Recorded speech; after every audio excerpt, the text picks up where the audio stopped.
تا حالا دقت کردی وقتی یه ویدیو به عنوان منفی میبینی ناخودآگاه کلیک میکنی، حتی اگه بدونی شاید فقط یه اغراق رسانه‌ای باشه، اما باز هم مغزت مقاومت نمیکنه. تو این ویدیو میخوایم در مورد چرا مغز ما بیشتر به سمت ویدیوهای منفی میره صحبت کنیم. با ما همراه باشید.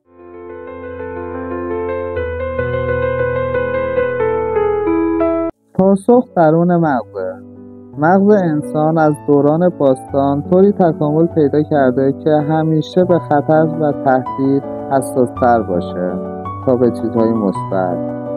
چون در گذشته فقط با تشخیص سریع خطر بود که زنده میموندیم. این یعنی مغز ما ناخودآگاه همیشه دنبال نشونه‌ای از تهدیده و در دنیای امروز اون تهدید در قالب ویدیوهای منفی و جنجالی ظاهر میشه. پس الگوریتم یوتیوب هم به خاطر همین ویدیوهای منفی و جنجالی رو بیشتر ظاهر میکنه. چون ویدیوهای منفی باعث احساسات شدیدتر میشن، مثل خشم، ترس یا شوک. مردم بیشتر روش میمونن. در نتیجه الگوریتم اونها رو بیشتر پیشنهاد میده. این یعنی هر چقدر محتوای منفی‌تر و تحریک‌آمیزتر باشه، احتمال وایرال شدنش بالاتره. اما یه نکته مهم اینجاست، ویدیوهای منفی توجه میارن ولی اعتماد نمیسازن. مخاطب میاد ولی نمیمونه.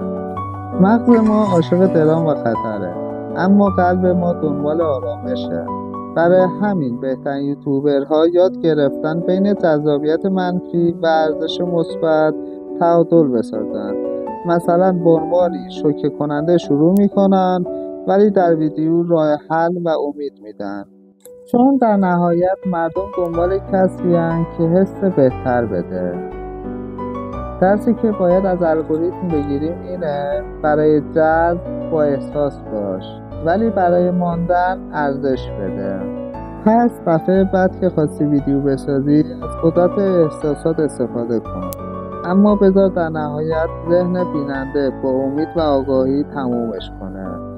یادت نره الگوریتم شاید مغزها رو جذب کنه، اما فقط انسان‌ها میتونن قلب‌ها رو نگه دارن. شما هم اگه میخواید ویدیوهای جذاب و احساسی و با معلومات ببینید، لایک و سابسکرایب کنید. حتما نظرتون رو در این مورد کامنت کنید. ممنون از نگاه گرمتون.